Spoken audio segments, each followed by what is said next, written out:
Okay, so I think we should start then. Okay, so आज हम start कर रहे हैं with the biggest chapter that we have in our syllabus, management and administration. I think आप में से काफी लोगों को इसमें इशू था, and what we are going to do is will try to cover it up ASAP. And जो भी इसमें मोस्ट इंपॉर्टेंट एस्पेक्ट्स है जो एग्जाम में बहुत फ्रिक्वेंटली पूछे जाते हैं, उन्हें हम ठीक तरह से अच्छे से इसमें रिवाइज करने वाले हैं। So there are a lot of sections actually. ये पूरा अगर आप देखेंगे तो इतने सारे सेक्शंस तो सिर्फ रजिस्टर्स के बारे में बात करते हैं, फिर annual returns, meetings and requisites. इसमें एनुअल रिटर्न्स पे सबसे ज्यादा क्वेश्चंस आते हैं, उसके बाद मीटिंग्स और उसके रिक्विजिट्स पे भी क्वेश्चंस आते हैं। रजिस्टर्स पे एज सच बहुत ज्यादा क्वेश्चंस नहीं बने हैं, बट फिर भी हम लोग उसको क्विक ओवरव्यू करते हुए चलते हैं। सबसे पहला है सेक्शन नंबर 88 जो कहता है every company shall keep and maintain a register of member. वो चाहे सिर्फ इक्विटी शेयर होल्डर हो, प्रेफरेंस शेयर होल्डर या कोई भी अदर सिक्योरिटी होल्डर हो, उनके भी डिबेंचर होल्डर्स और अदर सिक्योरिटी होल्डर्स के भी रजिस्टर मेंटेन होते हैं। इनके लिए उन्होंने फॉर्म नंबर दिया है MGT1। और आप लोगों को कहा है कि आप जब भी एक कंपनी अपने रजिस्टर्स मेंटेन करेगी अपने रजिस्टर्ड ऑफिस में, तो फॉर्म नंबर MGT1 का इस्तेमाल करेगी if you are a company limited by shares. If you are a company not having share capital, then आपके लिए डायरेक्टली यहाँ पर डेटा दिया है, आप कैसे भी अपना रजिस्टर मेंटेन कर सकते हो, but make sure that all this data is there, है ना। Name of member, date of becoming member, cessation, guarantee, other interest instructions, ये सारी चीजें उसके अंदर होनी चाहिए। नेक्स्ट इन्होंने कहा है जिस तरह से आप शेयर होल्डर्स का रजिस्टर रख रहे हो, उसी तरह से आप डिबेंचर होल्डर्स और अदर सिक्योरिटी होल्डर्स का भी रजिस्टर आप मेंटेन करेंगे। उसके लिए फॉर्म नंबर दिया हुआ है MGT2। यहाँ पर बोला है दैट रजिस्टर में एंट्री कितने दिन में होनी चाहिए, तो entry should be made with in 7 days from the approval of board for allotment, transfer of share और डिवेंचर और other securities. So with in 7 days what should happen, with in 7 days register के अंदर entry कर देनी पड़ेगी। Okay, अगर forfeiture हो रहा है, buyback, reduction, sub division, consolidation, cancellation, या स्वेट इक्विटी इशू हो रहा है, या ट्रांसमिशन ऑफ शेयर्स हो रहा है, या किसी भी तरह का अरेंजमेंट, मर्जर, रिकॉन्स्टिट्यूशन या एसॉप्स दिया जा रहा है, या मे बी कभी होता है ना, हमने देखा था पिछले इसमें डुप्लीकेट शेयर सर्टिफिकेट्स दिए जा रहे हैं, इन सारे केसेस में भी with in 7 days of the approval of board of directors हम एंट्री कर देंगे in the register of member. Sir ये रजिस्टर कहाँ पे रखेंगे, MCQs में पूछा जाता है। ये हम रखेंगे हमारे रजिस्टर्ड ऑफिस में। सर क्या हम किसी और जगह पे रख सकते हैं? यस, अगर आपको किसी और जगह पे रखना है तो उसके लिए आपको स्पेशल रिजोल्यूशन पास करना पड़ेगा to keep it at some other place other than the registered office within the same city, village and town. लेकिन इंश्योर करना कि अगर आप उसको किसी और जगह पर लेकर जा रहे हैं, any other place in India, if you are taking it within same city village town नहीं, अगर आप किसी और जगह पर लेकर जा रहे हैं, किसी other city village town, then ensure that the at least 1/10 of the total members who are entered in that register they reside in that other place, तभी आप वहां पर लेकर जा सकते हैं। SR तो पास करना ही पड़ेगा, बट साथ में आपको 1/10 का भी इंश्योरेंस इंश्योर करना पड़ेगा अगर आप अदर प्लेस पर लेकर जा रहे हो। With in city village town है तो फिर तो कोई पंगा नहीं, आप इसको लेकर जा सकते हो। देन अदर इंफॉर्मेशन, अगर कोई रेवेन्यू अथॉरिटी है या किस उसने कोई ऑर्डर पास करके रखा हुआ है, या सेबी ने या किसी भी कंपिटेंट अथॉरिटी ने इन शेयर्स पे अटैचमेंट डाल के रखा है, तो वो सारी डिटेल्स भी आपको इस रजिस्टर के अंदर अपडेट करने पड़ेंगे। इसके अलावा when the securities are listed in on the stock exchange either in और आउटसाइड इंडिया, तो उसके ऊपर कोई भी प्लेज या चार्ज या लीन या हाइपोथिकेशन अगर क्रिएटेड है by the promoters in respect of any security of the company which is held by promoter in their own name, तो आपको प्लेजी या पॉनी के भी डिटेल्स वहां पर देने पड़ेंगे with in 15 days of that event. Again for listed company, अगर कोई प्रमोटर है लिस्टेड कंपनी का और आपने अगर जॉइंट वेंचर बनाया है किसी और कंपनी के साथ, और आपने अगर उस बिजनेस के लिए अपने शेयर्स को हाइपोथिकेट या प्लेज किया है या चार्ज या लीन क्रिएट करके रखा है on any of your securities in the listed company, then आपको वो प्लेज के हाइपोथिकेशन के पूरे डिटेल्स और चार्ज और लीन के सारे डिटेल्स रजिस्टर ऑफ मेंबर में एंटर करने पड़ेंगे with in 15 days of creation of that charge. If there is any change in the status of the member, again it has to go to that register. Every change will be updated in the register. In the event of death, insolvency या change of name, या अगर आपका shares IPF में transfer हो गए, वो भी हम देखेंगे, कुछ सिचुएशंस आती है। सो 7 consecutive years तक no one is accepting dividend. So what we do is कि we transfer the shares also to IPF. तो कोई भी रीजन ऐसा अगर आ रहा है तो जो चेंजेस है तो चेंजेस भी रिस्पेक्टिव रजिस्टर्स के अंदर जाने जरूरी है। ओके, रेक्टिफिकेशन भी कराया जा सकता है by the competent authority under section 88। जो रजिस्टर मेंटेन हो रहे हैं उसको रेक्टिफाई भी किया जा सकता है। हमने ट्रिब्यूनल का कल केस देखा था for rectification of registers.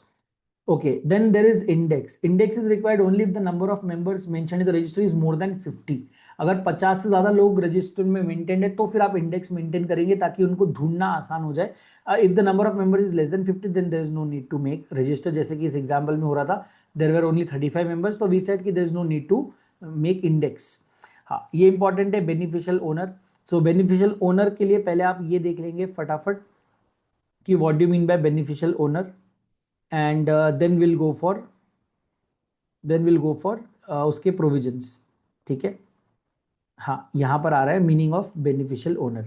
So section 89 और 90 के लिए हम अलग से सिग्निफिकेंट बेनिफिशियल ओनर देखेंगे. यहाँ पर बोला है बेनिफिशियल इंटरेस्ट का मतलब होता है इट इंक्लूड्स आइदर डायरेक्टली और डायरेक्टली बाय किसी contract agreement otherwise if the rights and entitlements of a person alone or together with any other person to exercise or cause to exercise any of the rights attached to the share or to receive or participate in the dividend or any other distribution in respect of the shares. अगर ये right pass on होता है तो हम कहेंगे कि beneficial interest ownership of the share is passed on to the other person.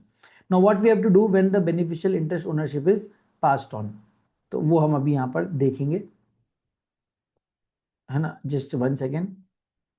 हाँ, सो section 89 यहां पर बोलता है that a person whose name is entered in the register of member as a holder of the share, मतलब the person who is buying the shares but who is not the beneficial interest owner, मतलब owner है, beneficial interest owner नहीं है.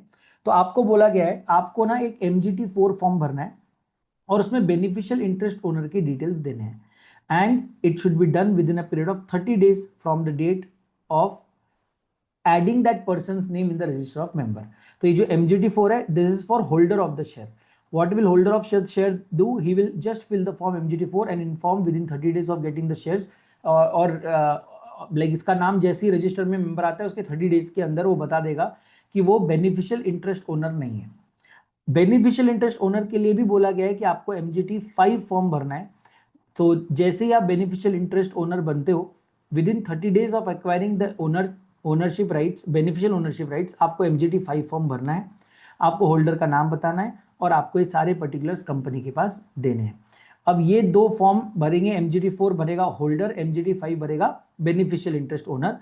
अगर आपके beneficial interest ownership में change आ रहा है, वो चेंज के बाद भी आपको दोबारा within 30 days of any change आपको इन्फॉर्म करना है to the company about change in your beneficial interest ownership. Next, what will company do with all this information? तो कंपनी के लिए बोला है कि आप MGT6 भरो with ROC and inform who are the beneficial owners in your company. ठीक है, every company will designate a person who will be responsible for furnishing and extending cooperation for providing information to ROC or any authorized officer for beneficial interest owner.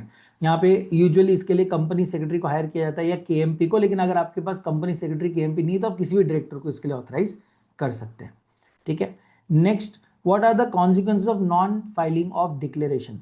तो law कहता है कि अगर आप declaration file नहीं करते under section 89, यानी कि आप बेनिफिशियल ओनर है और आपने MGT5 फॉर्म नहीं भरा, तो आप उन शेयर्स के कोई भी राइट्स को एनफोर्स नहीं कर सकते, बेनिफिट्स नहीं उठा पाएंगे. मतलब कि बेनिफिशियल ओनर होने के बावजूद you will not get any rights with respect to those shares.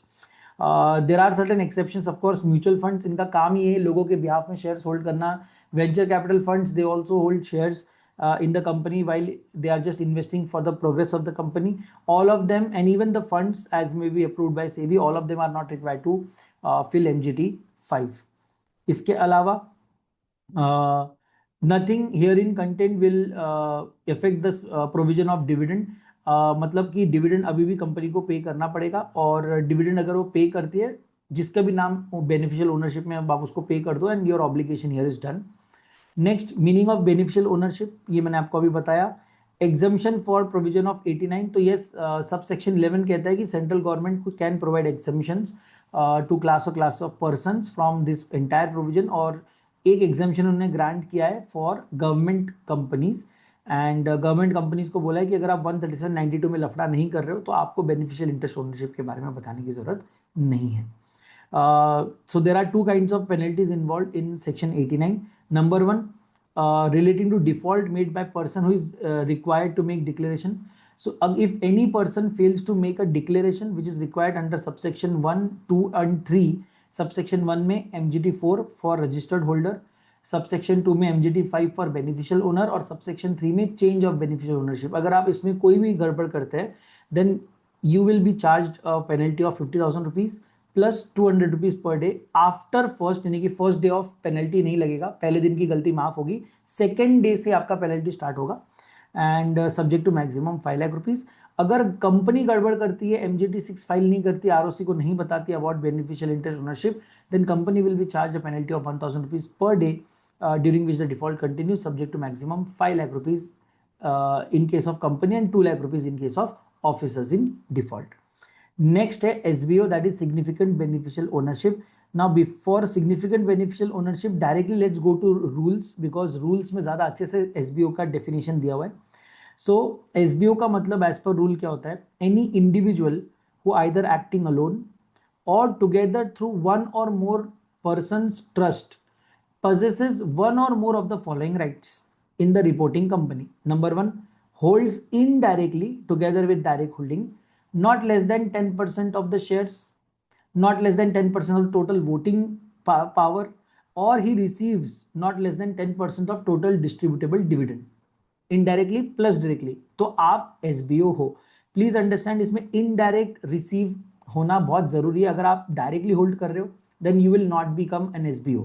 So indirect holding is mandatory. हाँ, इनडायरेक्ट के साथ डायरेक्ट होल्डिंग हो सकती है. So indirect plus direct holding मिलाकर 10% हम चेक करेंगे. But if there is only direct holding then you will not become an SBO. So SBO बनने के लिए इनडायरेक्ट होल्डिंग जरूरी है. और एक और तरीका है, वो क्या है कि if you have significant influence और control in any manner other than through direct holding, then you can also become an SBO. So 10% of shares, 10% of voting right or receive 10% of dividend or significant influence or control will make you an SBO. So as long जैसे आप SBO बनते हो उसके बाद आपको करना क्या है एक बार वो भी देख लेंगे हम. उसके लिए नीचे प्रोसेस भी दिया हुआ है. सो यहाँ पर बोला है सेक्शन 90 बोलता है that SBO is required to disclose the nature of his interest in the prescribed within the prescribed period and time to the company which in turn will inform to ROC about the same. तो आपको SBO बनते ही company को बताना है, company ROC को बताने वाली. ठीक है. नेक्स्ट, सिग्निफिकेंट इन्फ्लुएंस मतलब यू गेट द, यहाँ पर significant influence is previously not determined, but यहाँ पे बोला है the power to participate directly indirectly in the financial and operating policy decision making. ठीक है. मेजॉरिटी स्टेक मतलब more than half of the equity share capital या more than half of the voting power या more than half of the distributed dividend आपको अगर मिलता है that means you have majority stake. And direct and indirect share holding भी यहाँ पर explained है. इसमें इनडायरेक्ट शेयर होल्डिंग ज़्यादा जरूरी है. वो कब होती है? जब आप किसी body corporate, HUF, partnership, trust या पूल्ड इन्वेस्टमेंट व्हीकल के थ्रू इन्वेस्ट कर रहे हो and you are holding a substantial part, will say that you are an SBO. Okay, this is important. The onus is on the company to identify the SBO and report to the ROC. अगर आपको लगता है कि कोई person SBO है या SBO की information उसके पास है तो आप उसको बेन 4 में एक नोटिस भेज सकते हो एंड आप उसको बोल सकते हो कि sir I have a reasonable cause to believe that you are an SBO and you are not informing me. तो ये आप किस किस को भेज सकते हो बेन 4 का नोटिस? अगर आपको किसी पे शक है that he is a SBO या आपको लगता है he has a knowledge as to who is an SBO और ये किसी ऐसे इंसान को जानता है जिसके पास SBO का नॉलेज हो, या आप SBO थे ड्यूरिंग लास्ट 3 years बट आपने नोटिस इशू नहीं करी थी, आपने हमें बताया नहीं था that you are an SBO and therefore we are taking action against you. So every company will maintain a register of SBO in form Ben 3 and it will be open for inspection during business hours at such reasonable time not less than 2 hours on every working day. और उसके लिए आपको fees भी देना पड़ सकता है which may not exceed 50 rupees for each inspection. Now, sir, what if after the notice the person, the SBO does not respond? तो इस केस में the company can apply to tribunal. So a company shall, where the person fails to give the company information required by notice in Ben 4 within 30 days, या information satisfactorily नहीं लगी company को, तो company can apply to tribunal within the period of 15 days from the expiry of that 30 days and tribunal से request करेगी कि sir आप इस मैटर में इंटरफियर करिए, ये SBO और ये हमें इंफॉर्मेशन नहीं दे रहे. So directing that the shares of the particular person should be restricted उसके ऊपर के इंटरेस्ट ट्रांसफर करना, मतलब इंटरेस्ट ट्रांसफर करना अलाउ मत करिए, या सस्पेंशन ऑफ ऑल राइट्स के लिए आप अप्लाई कर सकते हो. Now, on application, tribunal will give an opportunity of being heard to the parties, and then the tribunal can order restriction to the rights attached to the shares within a period of 60 days from the receipt of application. So, if you are an aggrieved person, और अगर आपको लगता है कि आपके साथ गलत हुआ है, आपके rights hamper हो रहे हैं, तो आप ट्रिब्यूनल के पास अप्लाई कर सकते हैं फॉर रिलैक्सेशन और lifting of restriction within a period of 1 year from the date of such order. अगर आप कोई भी ट्रिब्यूनल के अगेंस्ट एक्शन नहीं लेंगे तो फ्रीज रहेंगे और आप अपने राइट इस्तेमाल नहीं कर पाएंगे.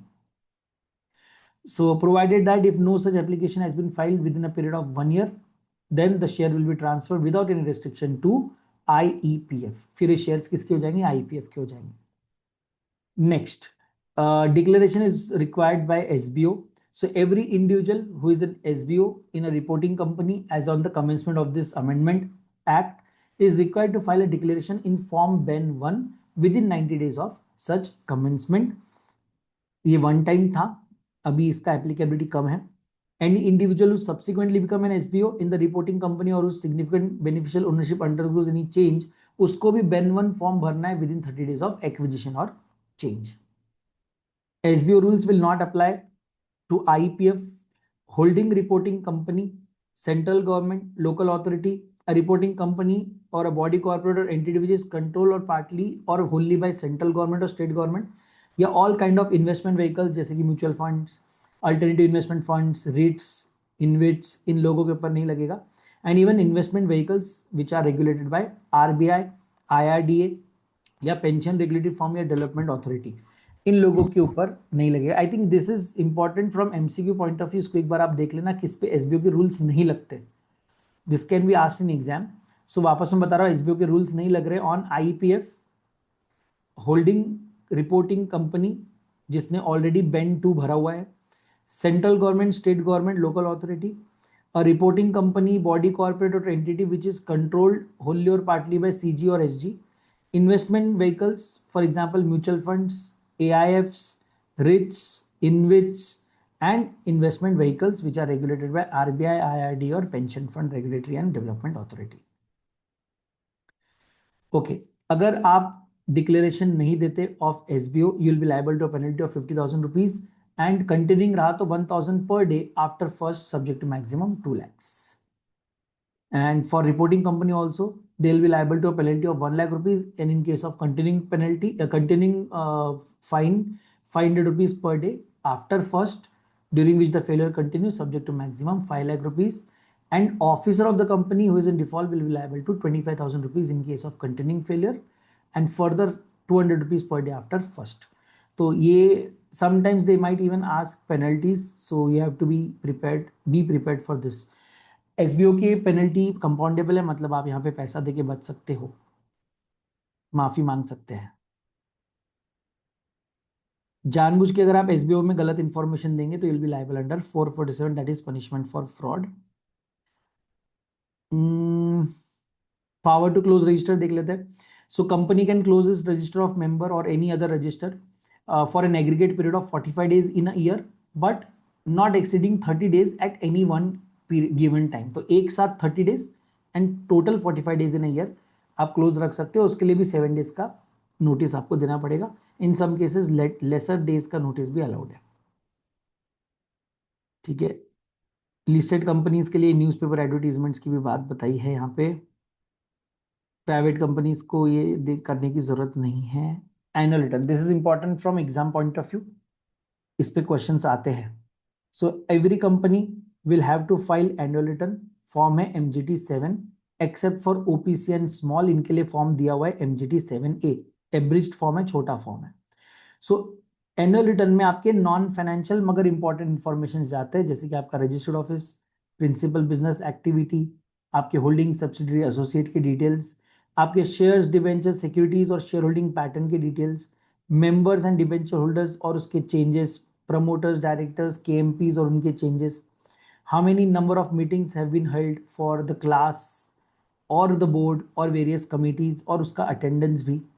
Then remuneration of directors. In case of private company, aggregate amount of remuneration drawn by the directors, है ना. Then punishment and penalty imposed on directors officers. कोई कंपाउंडिंग आपने किया है क्या? What are the compliances related certifications and disclosures and any shares held by FIIs और other matter. ये सारे इंफॉर्मेशन एनुअल रिटर्न में जाती है for a normal company, and for an OPC and small there is MGT.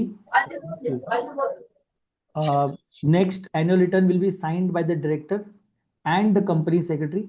अगर आपके पास company secretary नहीं है तो आप कंपनी सेक्रेटरी इन प्रैक्टिस से साइन करवा सकते हैं.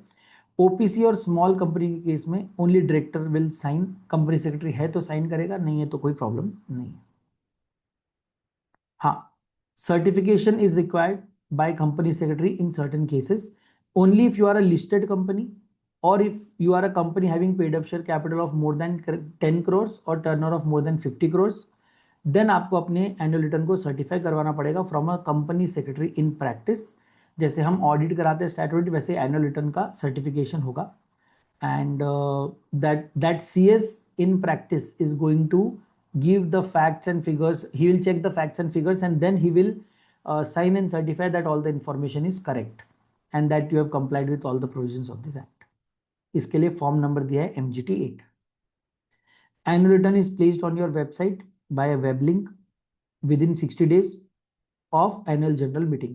क्वेश्चन आता है एग्जाम में, what if annual general meeting is not held, then 60 days, within 60 days from the date on which the annual general meeting should have been held as per law.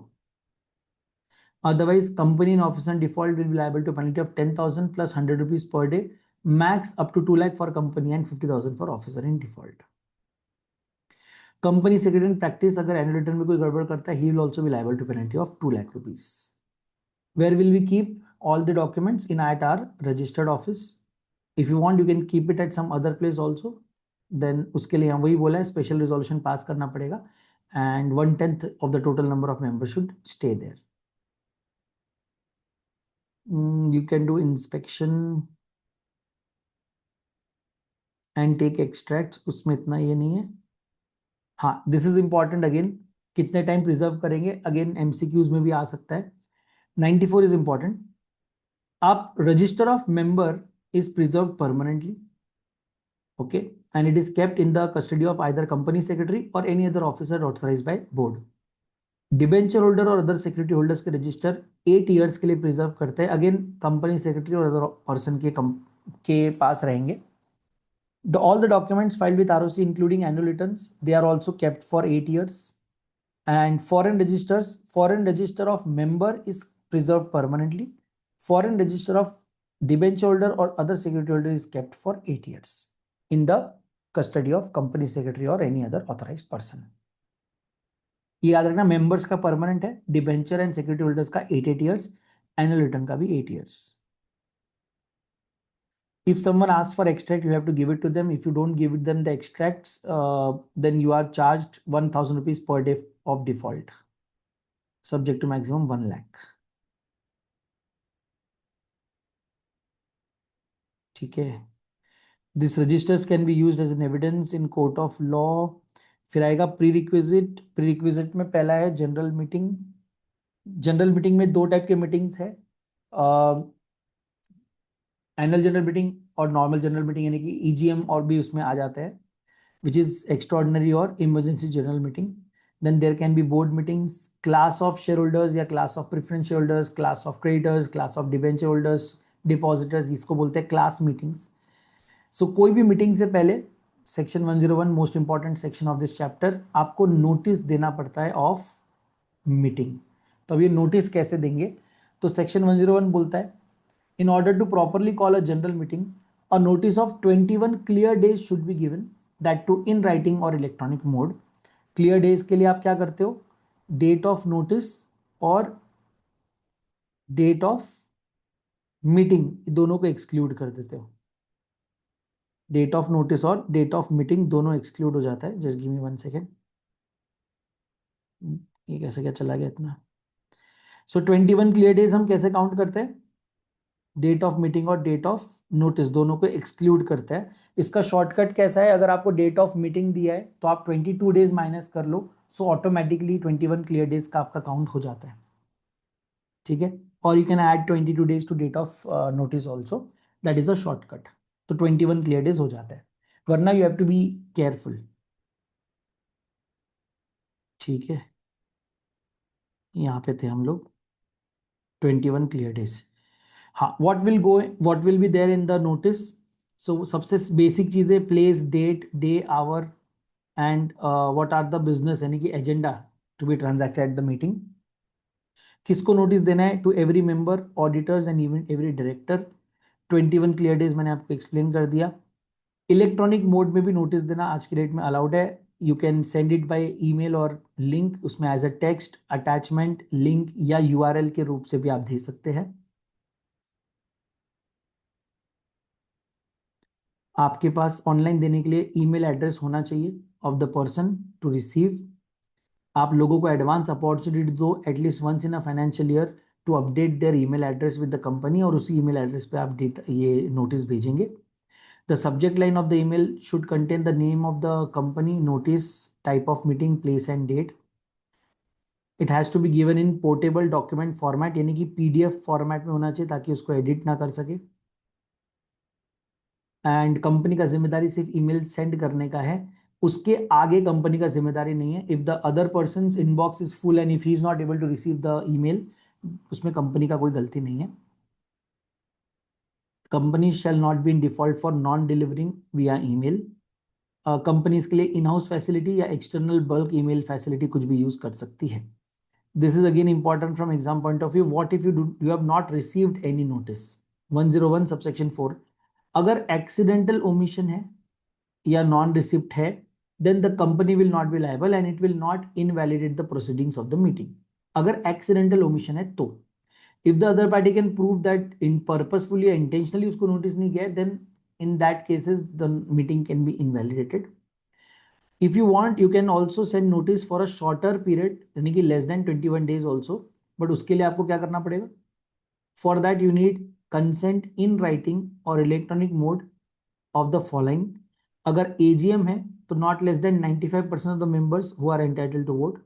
For other general meeting of members, for a company having share capital, majority in number having who are entitled to vote, who have 95% of the paid up share capital, and company not having share capital से 95% of total voting power. इन लोगों का return consent आपके पास होना चाहिए, तो आप shorter notice भी रख सकते हैं फॉर जनरल मीटिंग। सो और ये 95% देखते वक्त only those person who are entitled to vote will be counted, and there can be multiple agenda items, और हर एजेंडा आइटम पे अलग अलग लोग कैपेबल ऑफ बीइंग वोटिंग हो सकते हैं। Who has the authority to call general meeting? The board of directors can have authority to call general meeting. Even a managing director cannot himself call a general meeting. पूरे board of directors का collective call होना चाहिए to call annual general meeting. ठीक है, next, for the notice of annual general meeting sometimes we have to attach a annexure. अब annexure में क्या क्या होता है? तो उसमें एक एक्सप्लेनेटरी स्टेटमेंट होता है which is annex to the notice calling general meeting.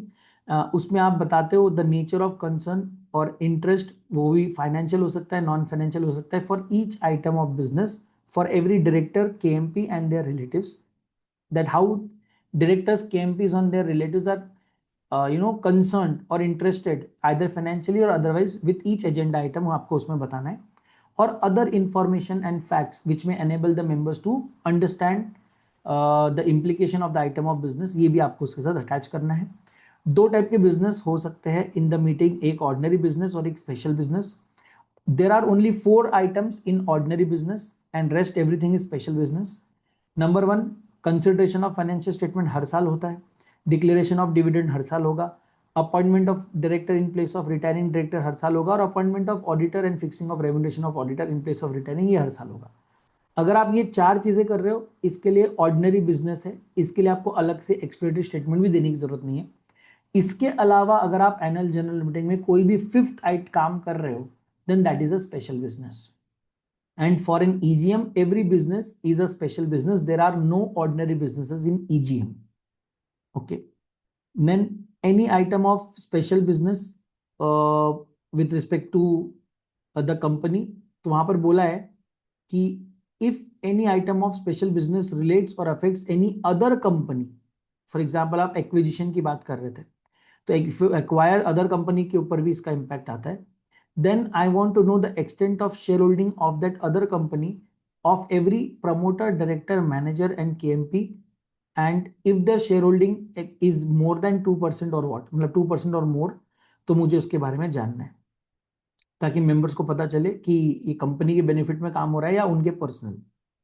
Then if the item of business refers any document, then what is the time and place where the document can be inspected, वो भी आपको explanatory statement में बताना है.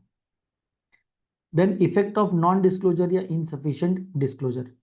If as a result of non disclosure और insufficient disclosure कोई भी benefit अगर होता है प्रमोटर, डायरेक्टर, मैनेजर, केएमपी को या उनके रिलेटिव को, तो that benefit will be held by them in trust and they will have to compensate the company for the benefit that they have received. Otherwise penalty है यहाँ पर promoters, directors, KMP को 50,000 rupees और 5 times the amount of benefit accruing to them or their relatives, whichever is higher. Then there is 103 quorum. Quorum is the minimum number of people that should be present in a meeting to start. So for a public company, it is if the number of members is not more than 1000, यानी कि 7 से लेके 1000 तक है. एक second. So if you are a public company 7 से लेके 1000 तक है. क्या हो गया भाई?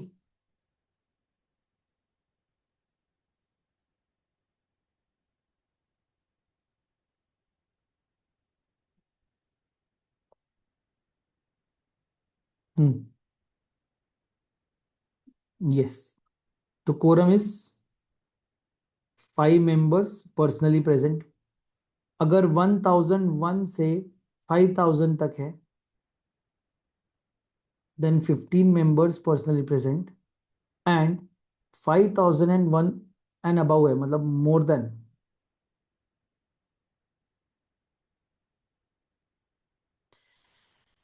than 5001 है, more than equal to आएगा. अब more than 5000 डालना पड़ेगा या more than or equal to 5001, then 30 members personally present will be the quorum. For private company, 2 members personally present is the quorum. Agar within half an hour of the time of the meeting, if the minimum number of members are not present, then the meeting will stand adjourned to the same day next week, same time, same place. या आप लोग चाहो तो कोई other date, place, time board of directors बता सकते हैं. हाँ, अगर ये रिक्विजिशनिस्ट वाली मीटिंग है, सेक्शन 100 वाली, एंड अगर हाफ एन आवर में कोरम नहीं है, this meeting will be cancel, it will not B adjourn. If you want to change the date, time and place of adjourned meeting, company can give not less than 3 days notice to members individually by publishing an advertisement in newspaper and also circulating newspaper, one English and one vernacular.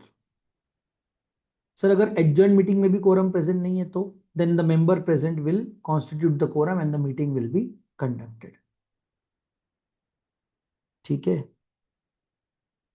Sir एक question था. हाँ भाई. Sir जैसे number of members shares के according decide होंगे कि कितने हैं? नंबर ऑफ, जो नंबर ऑफ मेंबर्स काउंट कर रहे हैं हम कोरम के हाँ लिए, हाँ, तो वो शेयर्स के बेसिस पे होंगे? अगर किसी के पास 10% शेयर है कंपनी के तो? नहीं नहीं नहीं नहीं, any person physically present. Okay. आप मेरे पास अगर एक भी शेयर है तो मैं मेंबर हूँ, और अगर मैं मीटिंग में हूँ तो मैं I will be counted. So for quorum we need physically members there. उसमें शेयर ओके होल्डिंग का नहीं है. Share holding is seen at the time of voting. वो भी ये इसलिए हमें पता लगाना है कि ओआर पास हुआ या नहीं हुआ, एसआर पास हुआ नहीं, तब हम शेयर होल्डिंग देखते हैं. For starting a meeting which is number of members हमको चाहिए.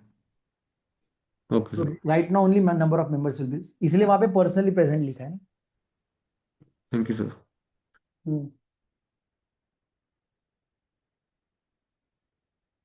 Even someone who is not entitled to vote, उसको भी कोरम में काउंट कर लेता है,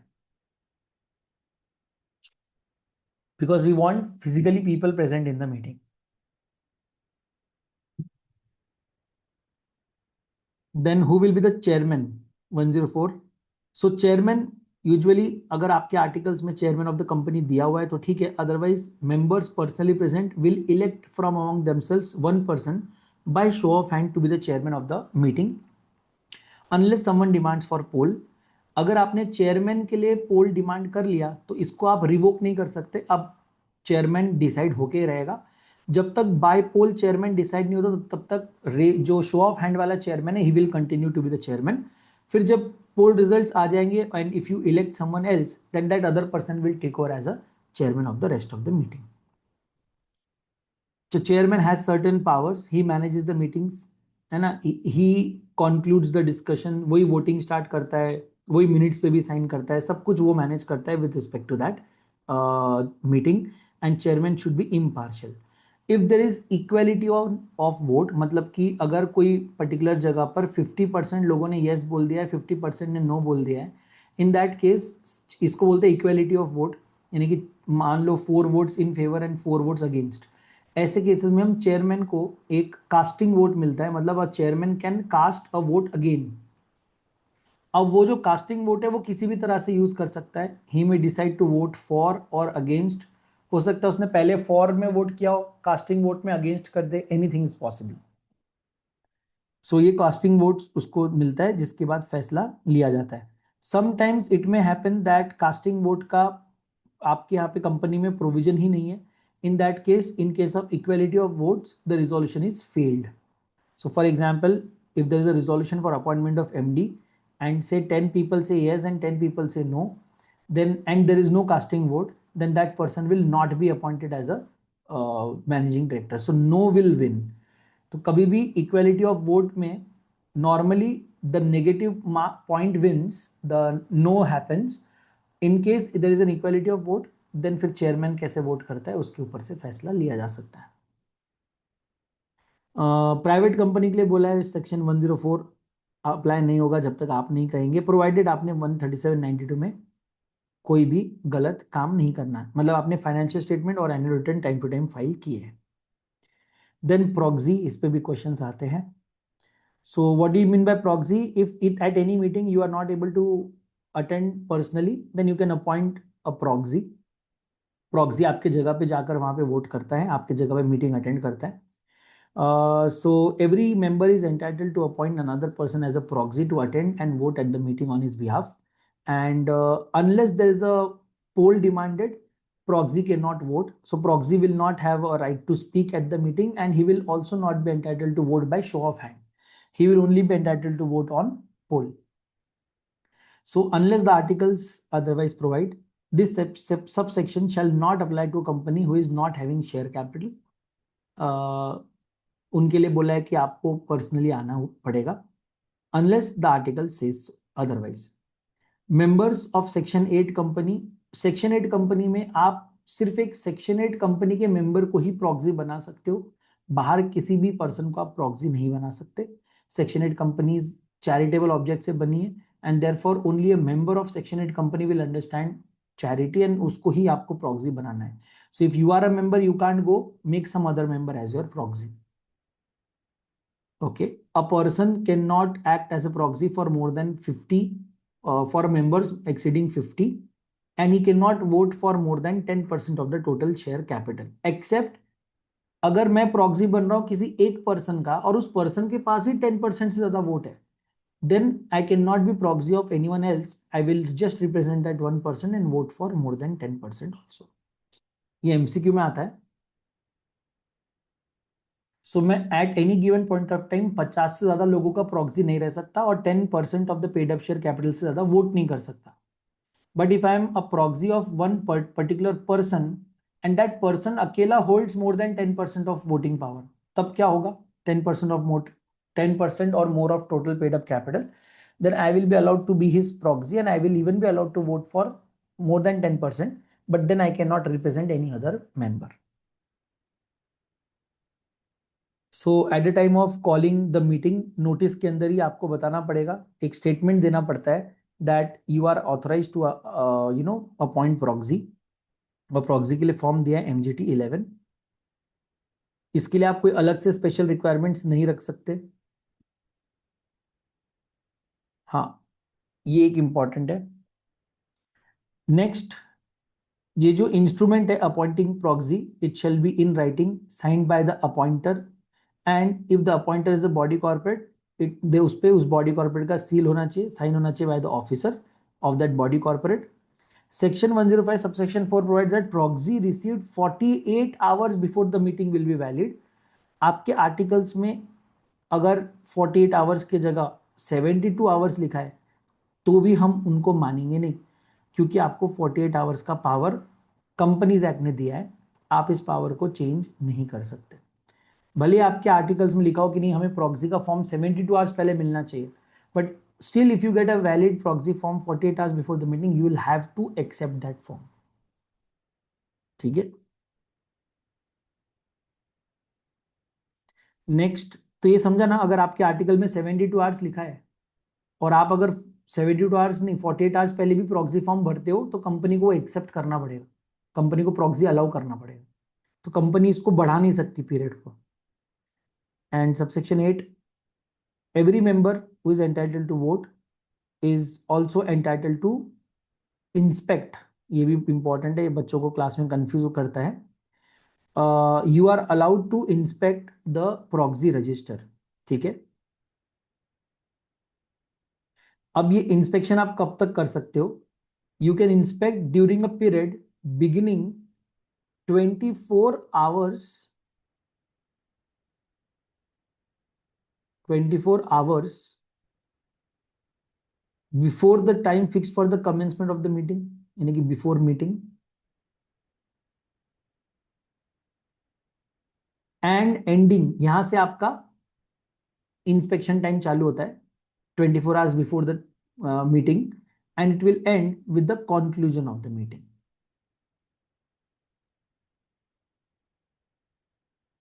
फॉर एग्जाम्पल, अगर आपका मीटिंग डिसाइडेड है 25 सितंबर 2025, ठीक है, तो 24 आवर्स बिफोर मीटिंग मतलब 24 सितंबर 2025 से ये इंस्पेक्शन पीरियड स्टार्ट हो जाएगा।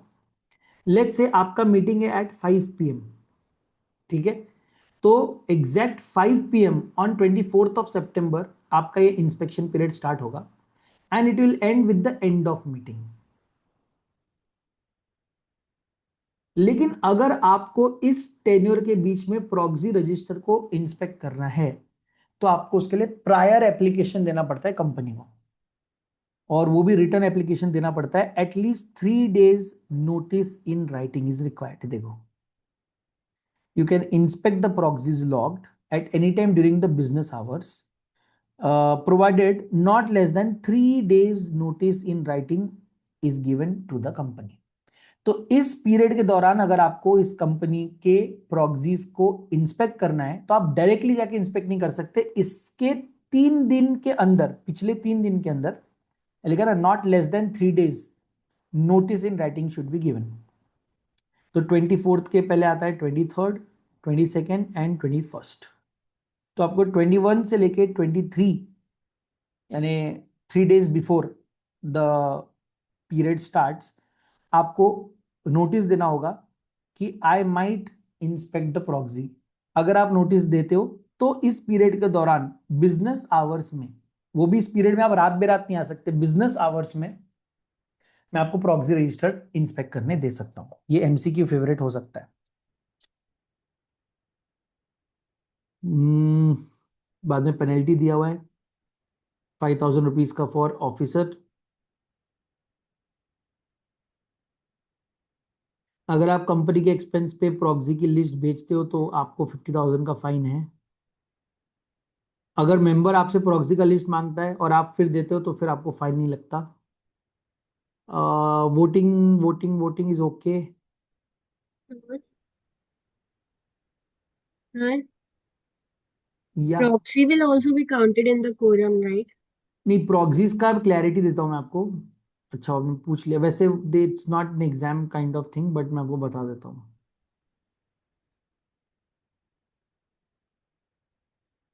अरे कहाँ चला गया भाई, सारे ही बता देता हूँ। ये वाले पूरे पॉइंट्स एक बार पढ़ लो, ठीक है, एक एक करके।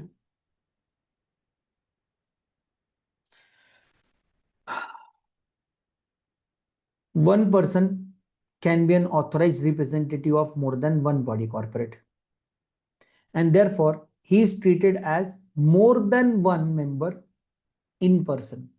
If Mr. A represents A Limited as well as B Limited, this A Limited and B Limited are members of C Limited. ये C Limited का मीटिंग चल रहा है, तो C Limited के मीटिंग में अगर मिस्टर ए जाता है और वो बोलता है कि मैं A Limited को भी रिप्रेजेंट करने वाला हूँ इस मीटिंग में और मैं B Limited को भी रिप्रेजेंट करने वाला हूँ, तो mister A will be counted as two persons, he will not be counted as one. पहला समझे आप, सी लिमिटेड के कोरम में, ठीक है। To constitute a meeting at least two individual should be required, तो मिस्टर ए के अलावा यहाँ पे एक और पर्सन होना चाहिए तभी मीटिंग होगा। Even though mister A is counted twice, but still mister A तो एक अकेला फिजिकल तो एक अकेला ही बंदा है, तो ए के अलावा भी एक और कोई बंदा मिनिमम चाहिए होगा, तब जाके वो कोरम स्टार्ट होगा। अदरवाइज ऐसा भी हो सकता है ना, मिस्टर ए बोले आई रिप्रेजेंट 10 कंपनीज, तो मुझे 10 टाइम्स काउंट करो।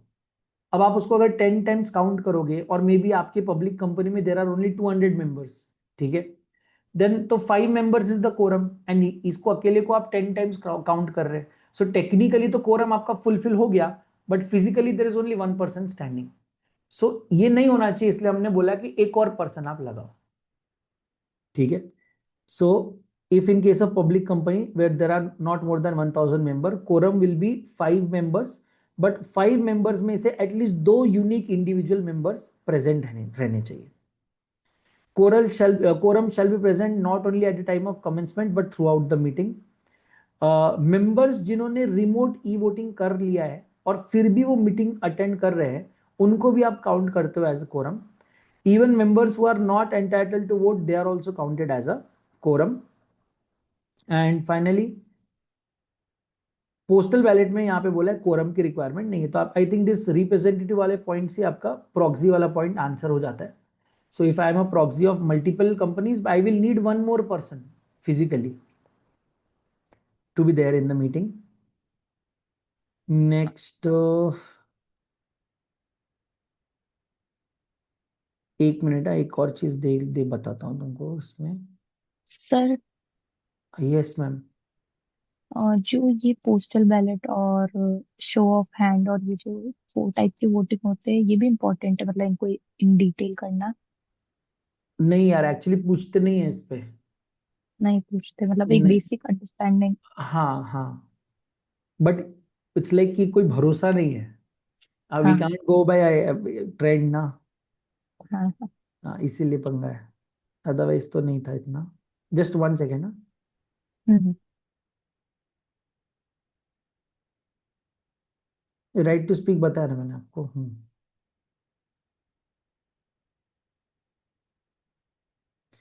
ये इंपॉर्टेंट था, इसको ध्यान में रखना। 10% वाला जो मैंने आपको बताया वोटिंग का, ठीक है। 50 and 10, this please keep in mind, इस पे आ सकता है क्वेश्चन, ठीक है। वोटिंग में स्पेसिफिकली वो इलेक्ट्रॉनिक वाला जो है वो पार्ट मैं अभी स्किप करूंगा, आप लोग उसको पढ़ सकते हो क्योंकि वो बहुत प्रोसेस है जिसपे सवाल पूछते नहीं है। पहला वोटिंग है show of hand. It's a common way of voting, unless something is, मतलब कोई पोल डिमांड नहीं कर रहा है तब तक maximum voting show of hand से ही हो जाती है। अगर किसी ने पोल डिमांड किया तो ही हम पोल करते हैं, अदरवाइज शो ऑफ हैंड्स ही हमारा बेसिक है। शो ऑफ हैंड का रिजल्ट चेयरमैन डिक्लेयर करता है, एंड चेयरमैन ही कॉन्क्लूसिव एविडेंस है that sufficient hands were raised. You can also do voting in electronic mode, और वोटिंग इन इलेक्ट्रॉनिक मोड के लिए पूरे प्रोविजंस यहाँ पर दी है।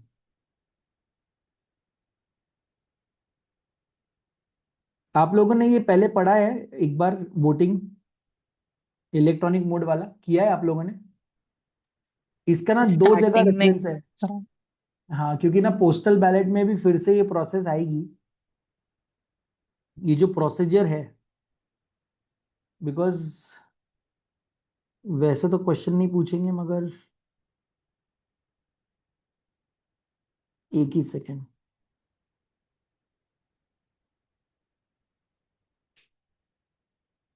पोल हम कवर करेंगे। देखो इस तरह के क्वेश्चन आरटीपीज में आए हुए हैं पहले, तो लिस्टेड कंपनीज का ये क्वेश्चन था रिमोट ई वोटिंग के लिए, period and closing of e voting. So RTP में आया है, एक बार फटाफट करते लगे तो कब का है, 2022। ठीक है, फास्ट करते थोड़ा।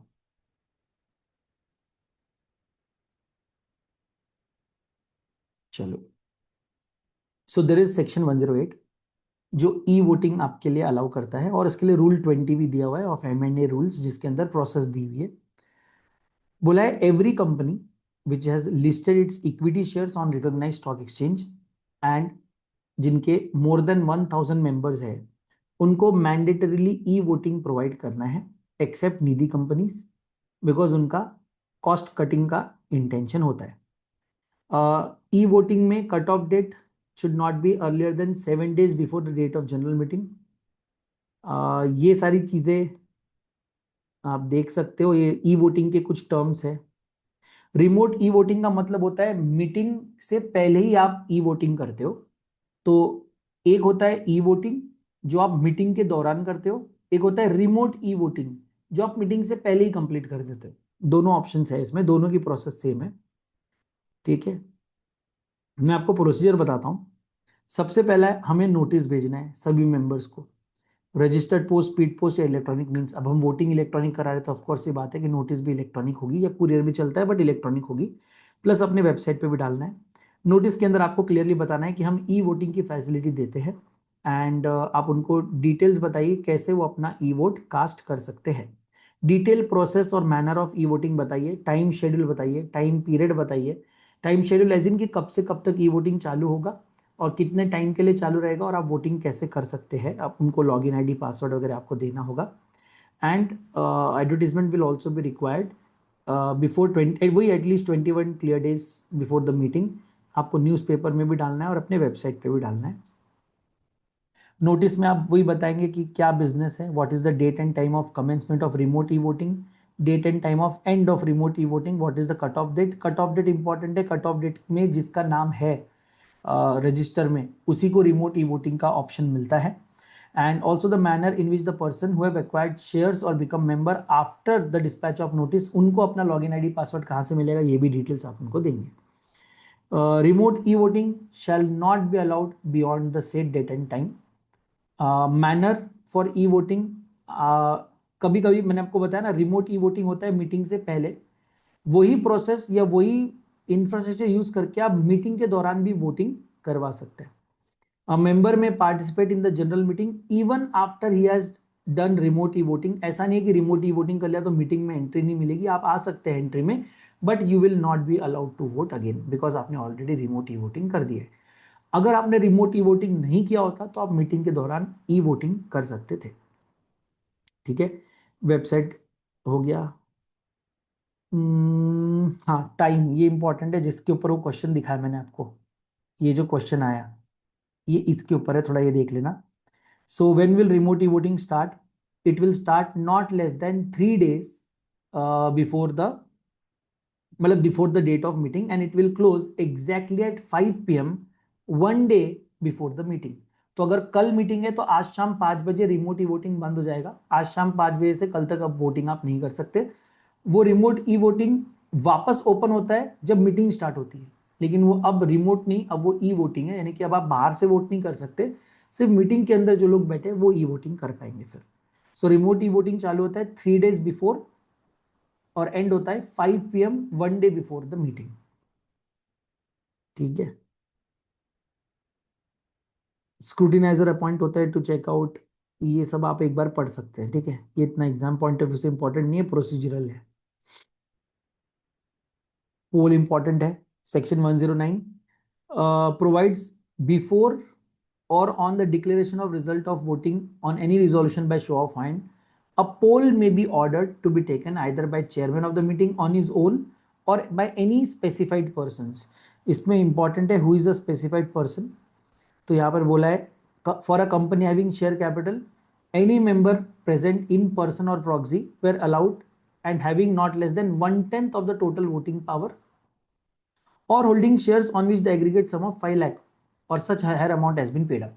ये लोग पोल का डिमांड कर सकते हैं अगर उनको लगता है कि show of hand, basic reason वही है कि शो ऑफ हैंड में everyone will know what you are voting for, poll is anonymous, उसमें नहीं पता चलता आप किसको वोट कर रहे हो, फॉर कर रहे हो कि अगेंस्ट कर रहे हो। So before show of hand वाला वोटिंग या आफ्टर शो ऑफ हैंड वाला वोटिंग, ये जो लोग है रिक्विजिट लोग, ये लोग पोल का डिमांड कर सकते हैं, या तो चेयरमैन खुद अपने मन से भी पोल का मतलब ऑर्डर पास कर सकता है। नेक्स्ट, क्या हम पोल का ऑर्डर देने के बाद या डिमांड करने के बाद वो डिमांड को रिवोक कर सकते हैं? सो देर आर 2 केसेस जिसका हम लोग रिवोकेशन नहीं कर सकते, बाकी सब जगहों पे पोल can be withdrawn.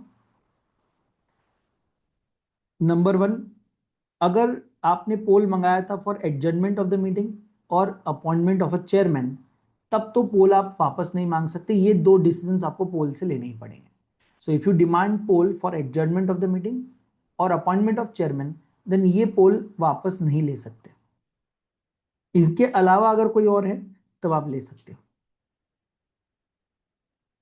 For any other question you can take back the poll results within 48 hours आपको बताने पड़ते हैं। यहां पर भी स्क्रूटिनाइजर आता है।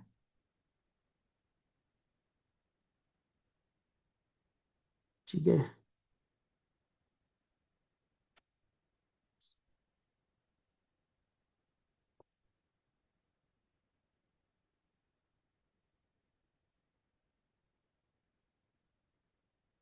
ये इस तरह के क्वेश्चंस इसमें आपको आएंगे, थोड़ा ध्यान देना कि in an AGM of a company having share capital, 80 members present in person holding more than 1/10 of total voting power, they demanded poll. The chairman of the meeting rejected the request on the ground that only the members present in person can demand a poll. तो यहाँ पे आपको बोलना है कि नहीं, person और proxy दोनों है। आपने देखा ऊपर कहाँ गया वो, यहाँ पे आपने देख सकते हो, यहाँ पे बोला है पर्सन प्रेजेंट इन पर्सन और प्रॉक्सी। ये और प्रॉक्सी पे पूरा क्वेश्चन है, इतने से 2 वर्ड्स पे, तो आपको उसमें आंसर में लिखना है। देखिए, और बाय प्रॉक्सी आपको यहाँ पे ऐड करना है, तो चेयरमैन कैन नॉट रिजेक्ट। अगले क्वेश्चन में उन्होंने बोला during the process of poll the members who earlier demanded for poll want to withdraw it, the chairman rejected the request on the ground that once poll is started it can not be withdrawn. तो आपको लिखना है कि सिर्फ adjournment और chairman वाले पोल को withdraw नहीं कर सकते, बाकी सारे पोल को आप विड्रॉ कर सकते हैं।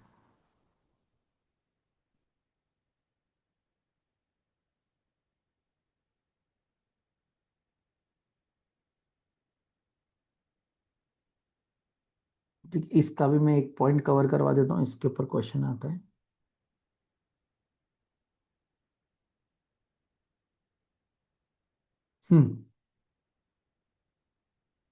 ये वाले पॉइंट पे क्वेश्चन आता है। द स्क्रूटिनाइजर के पहले की पॉइंट बताता हूं आपको मैं। तो यहां तक मैंने आपको बताया था कि पोल कौन डिमांड कर सकता है, कौन सा पोल विड्रॉ हो सकता है, यहां से मैं आपको बताता हूं। ठीक है, appointment of scrutinizers. Scrutinizers are persons who are ensuring that ये पोल प्रोसेस ईमानदारी से चले।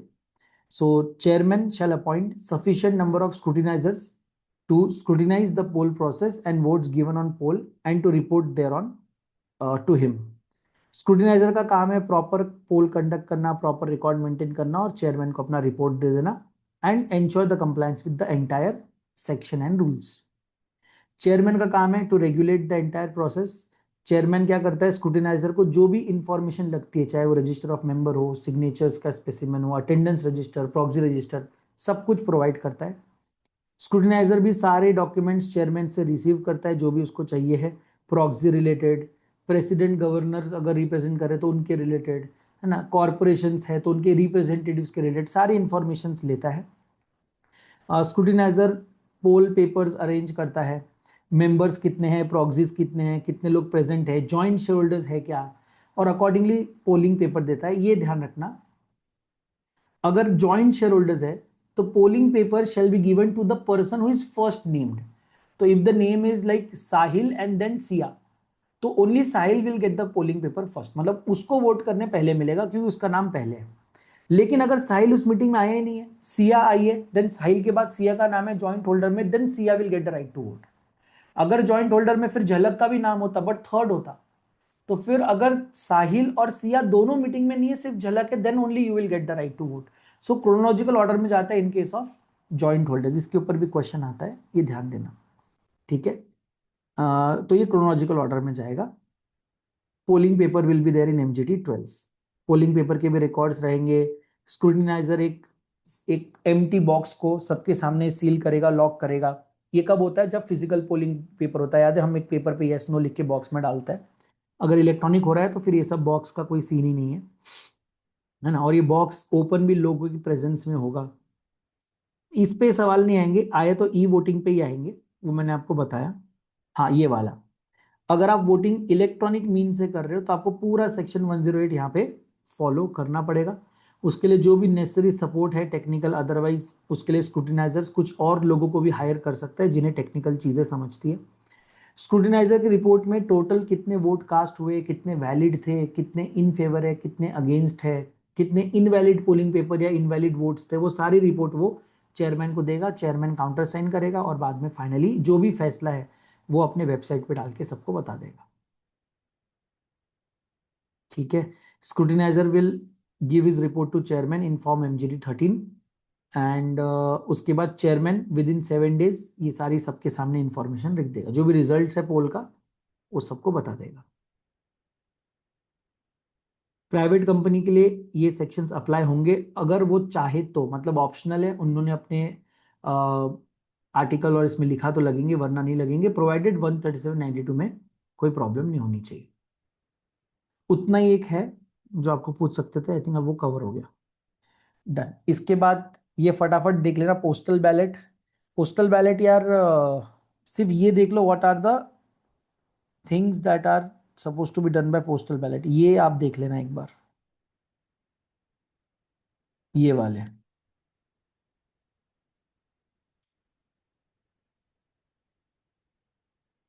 हाँ, ये सब मैंडेटरली पोस्टल बैलेट से ही कर रहे होते हैं, ये सारे काम A to Z, ठीक है ना। पोस्टल बैलेट क्या है? जब बिना मीटिंग बुलाए अगर आप रिजोल्यूशंस पास करना चाहो तो आप पोस्टल बैलेट कर सकते हो। ये इलेक्ट्रॉनिकली भी हो सकता है। इलेक्ट्रॉनिकली 108 आपको पूरी तरह से फॉलो करना है।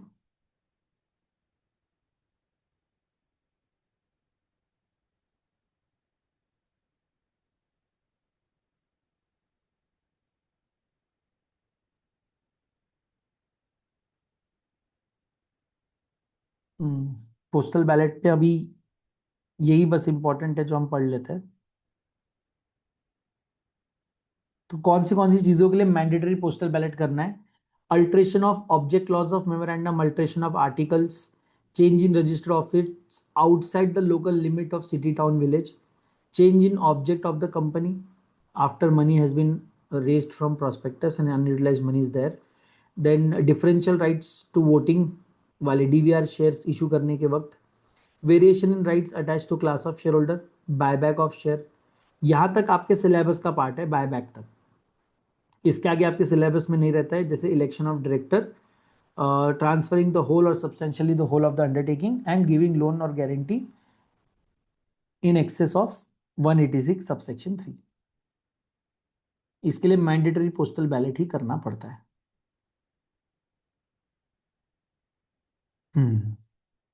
ये क्रूशल है, इसको थोड़ा आराम से करता है। Circulation of members resolution and statement. So वैसे तो जनरल मीटिंग बुलाने का पावर बोर्ड ऑफ डायरेक्टर्स के पास है, बट सेक्शन 111 पावर देता है to propose resolution for consideration at a general meeting. ये मेंबर्स को राइट देता है। So the number of members may require the company to make and by requisition under subsection 1, and they can require them to take their matter in the consideration। उसके लिए प्रीरिक्विजिट्स है। Number 1, request करनी होगी members को, वो भी in writing and signed. In case of company having share capital then not less than 1/10 of the paid up share capital. In case of company not having share capital then 1/10 of total voting power. ये लोग request कर सकते हैं to the company. 2 or more copies of requisition along with all the signatures will be given. Requisition will be deposited at the registered office important ये है exam point of view से, at least 6 weeks before the meeting in the case of requisition requiring a notice of the resolution. Usually notice is required क्योंकि बड़ा काम रहेगा तभी member यहाँ पे आ रहा है और रिक्वेस्ट कर रहा है।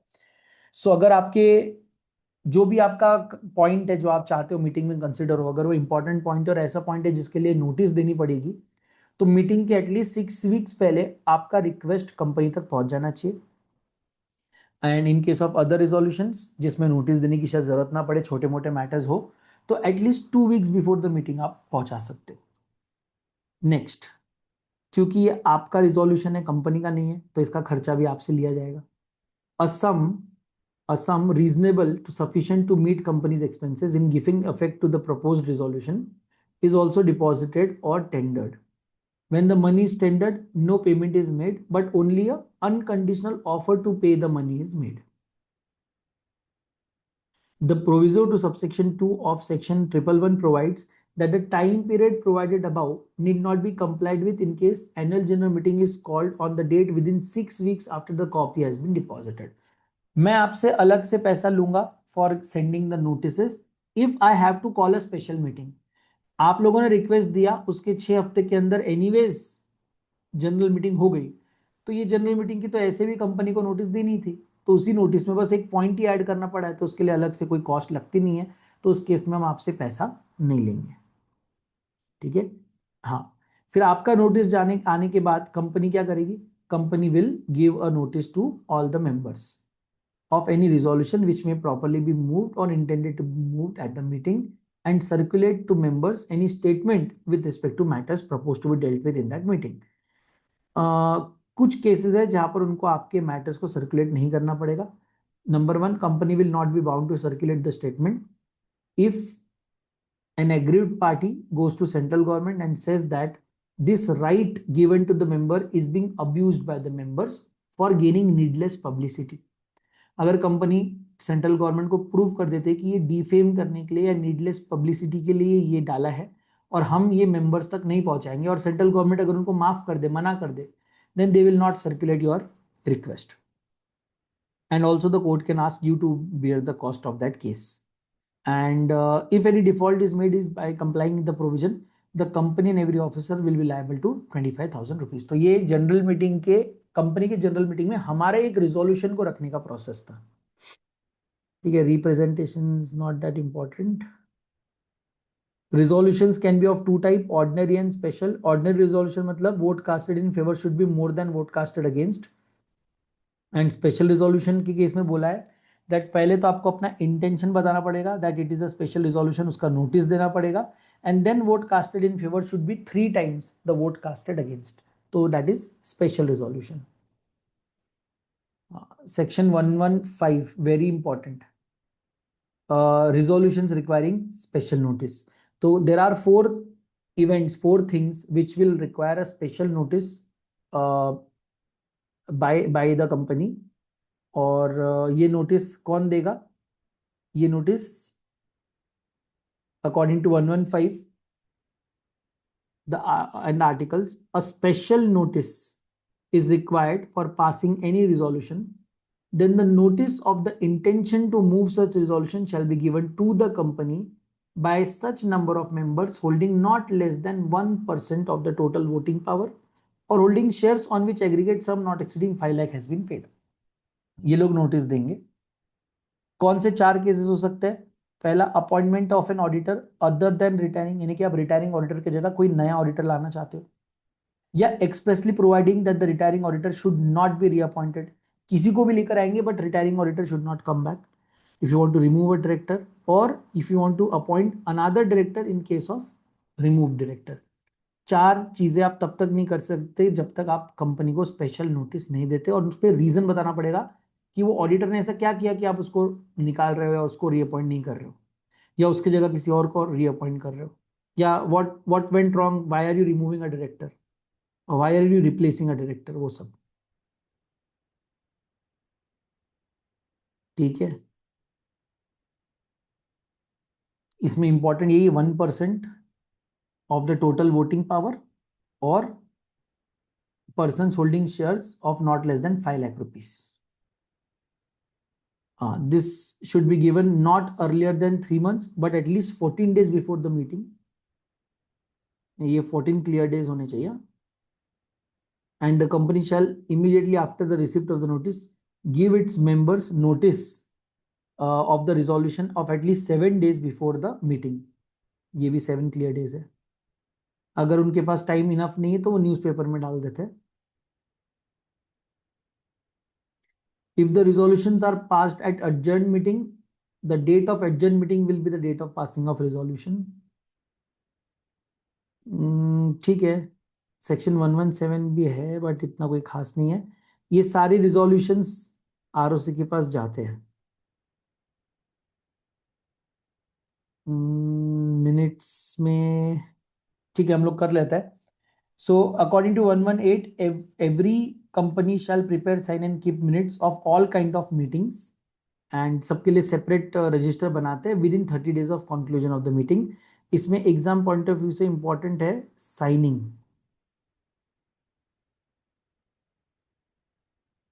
ठीक है, पहले एक बार ये देख लेते हैं. मिनट्स में फेयर और करेक्ट समरी होनी चाहिए. सारे अपॉइंटमेंट्स रिमूवल्स उसमें नोटिस होने चाहिए. बोर्ड मीटिंग या कमिटी मीटिंग के भी मिनट्स बनाते हैं, उसमें name of the person present डालना होता है, कितने लोगों ने वोट किया, किसने फॉर एंड अगेंस्ट. चेयरमैन चाहे तो कुछ चीजें मिनट से निकाल सकता है, अगर उसको लगता है कुछ डिफेमेटरी, इररिलेवेंट, इमटेरियल या डिट्रीमेंटल है तो निकाल सकता है, उसकी मर्जी, आप उसको काउंटर नहीं करेंगे. Minutes can be used as an evidence in court of law. सारे अपॉइंटमेंट्स के बारे में बताना है.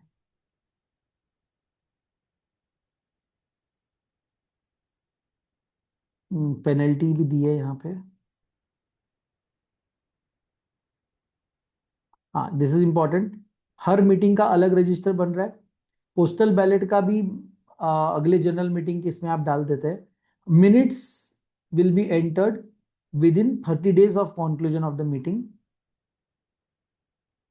साइनिंग ऑफ मिनट्स ये सबसे इंपॉर्टेंट है, यहां ध्यान देना.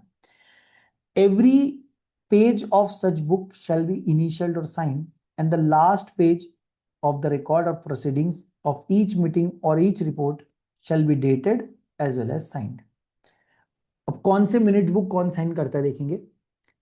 In the case of minutes of proceedings of meetings of the board और कमिटी, यानी कि बोर्ड मीटिंग या कमिटी का मीटिंग है, साइनिंग कौन करेगा, chairman of the said meeting, और अगर वो नहीं कर पा रहे तो chairman of the next succeeding meeting.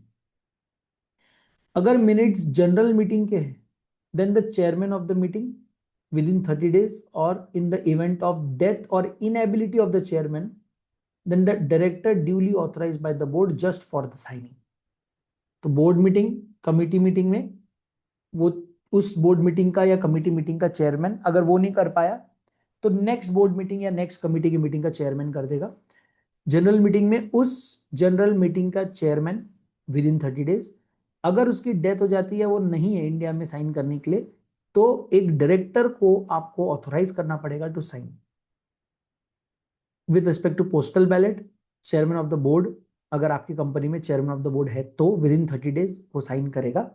अगर आपकी कंपनी में चेयरमैन ऑफ द बोर्ड नहीं है या वो साइन नहीं कर पा रहा है, इनेबल टू साइन है, तो आपको एक डायरेक्टर को अपॉइंट करना पड़ेगा जिसका काम, जिसको अपॉइंट आप सिर्फ साइन करने के लिए करेंगे. ये इंपॉर्टेंट है एग्जाम पॉइंट ऑफ व्यू से. Signing of the minutes book. Minutes book भी रजिस्टर्ड ऑफिस में आप रखते हो, कंपनी सेक्रेटरी या अदर पर्सन के पास, and they are preserve permanently. Inspection कर सकते हैं, अगर आपसे कोई इंस्पेक्शन के लिए मांग रहा है तो विद इन 7 days आप उनको दे दो. अगर आप रिफ्यूज करोगे तो आपके ऊपर ये फाइन लगेगी 25,000 एंड 5,000.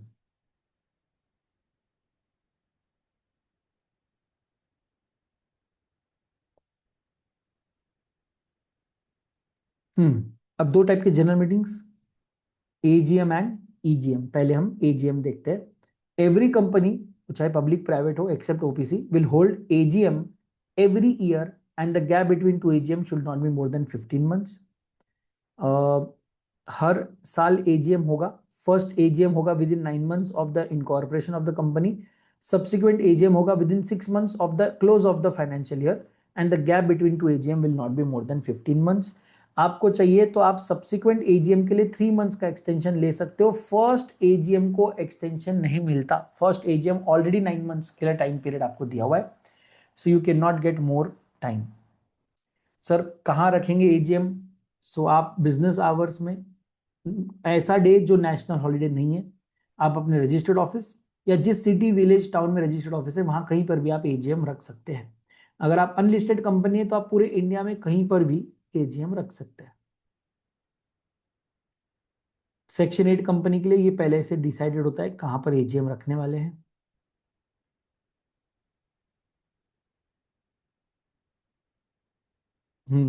अगर आप अपना AGM नहीं बुलाते under section 96, then tribunal can call for an AGM.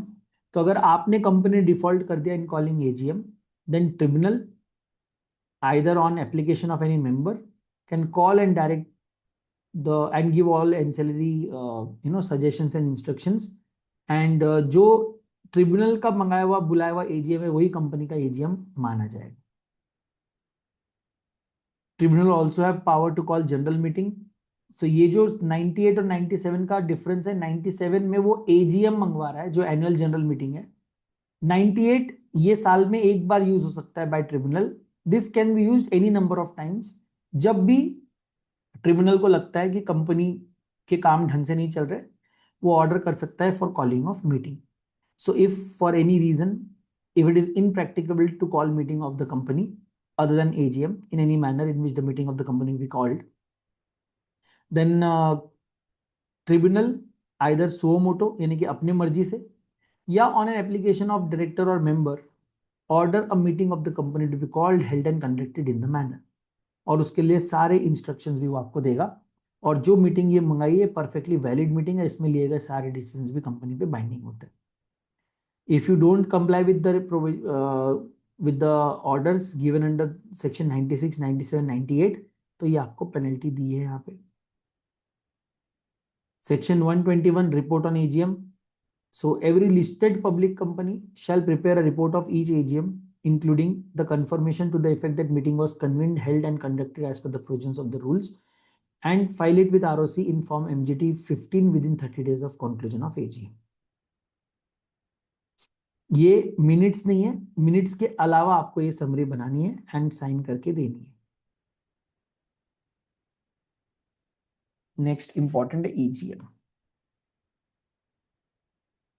इस पे भी क्वेश्चन आ सकता है. सो all general meetings other than annual general meetings are called extraordinary general meetings or emergency general meeting यानी कि EGMs.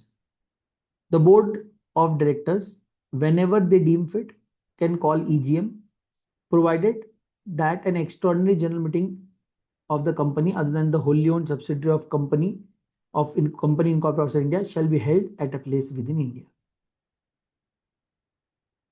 In case of the company having share capital, at least 1/10 of the people having share capital and not having share capital 1/10 of total voting power, ये लोग बोलते हैं company को, directors को, कि आप EGM रखो.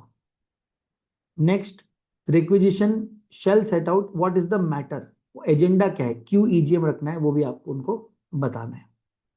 The board must within 21 days from the date of receipt of valid requisition proceed to call an AGM on any day not later than 45 days from the date of receipt of the requisition. इसको star करा हुआ है, बहुत ज्यादा important है.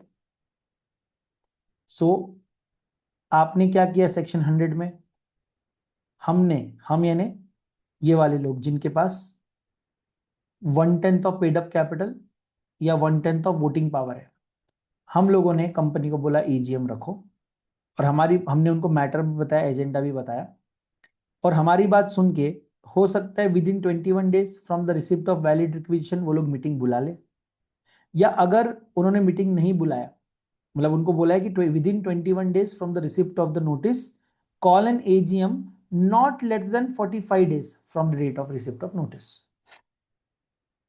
तो हमने आपको नोटिस दी, नोटिस के 21 डेज के अंदर आपको मीटिंग कॉल करना है और मीटिंग कंडक्ट करना है 45 डेज के अंदर from the date of notice.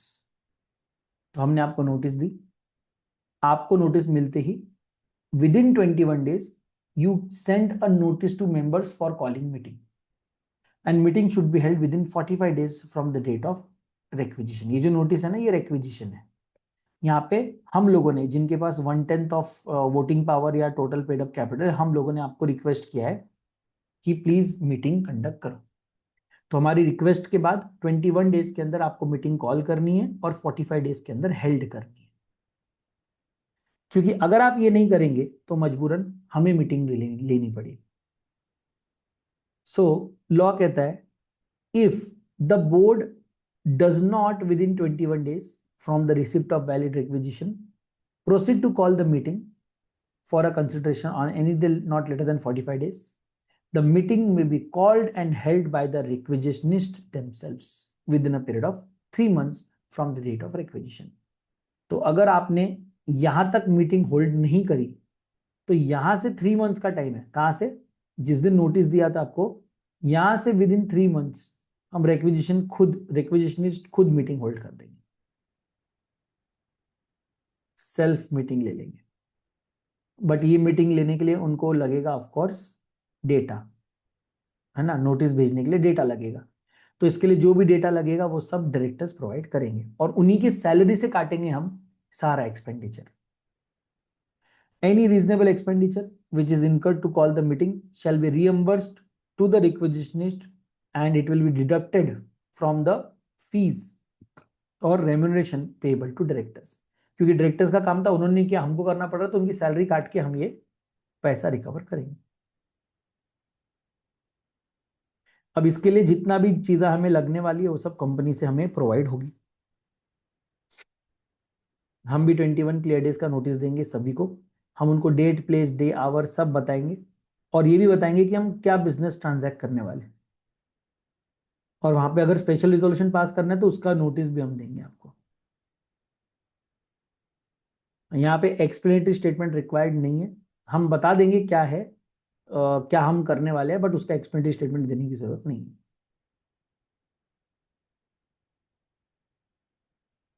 लेकिन यहां पर याद रखना, अगर कोरम नहीं आया, if the quorum is not present within 30 minutes of the meeting, then the meeting will stand cancelled, adjourn नहीं होती यहाँ पर। ये रिक्विजिशनिस्ट वाला है।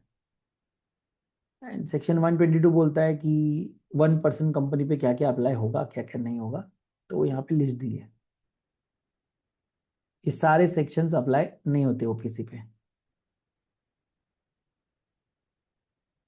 और उनको एनुअल रिटर्न के लिए भी 7A फॉर्म अलग से दिया हुआ है।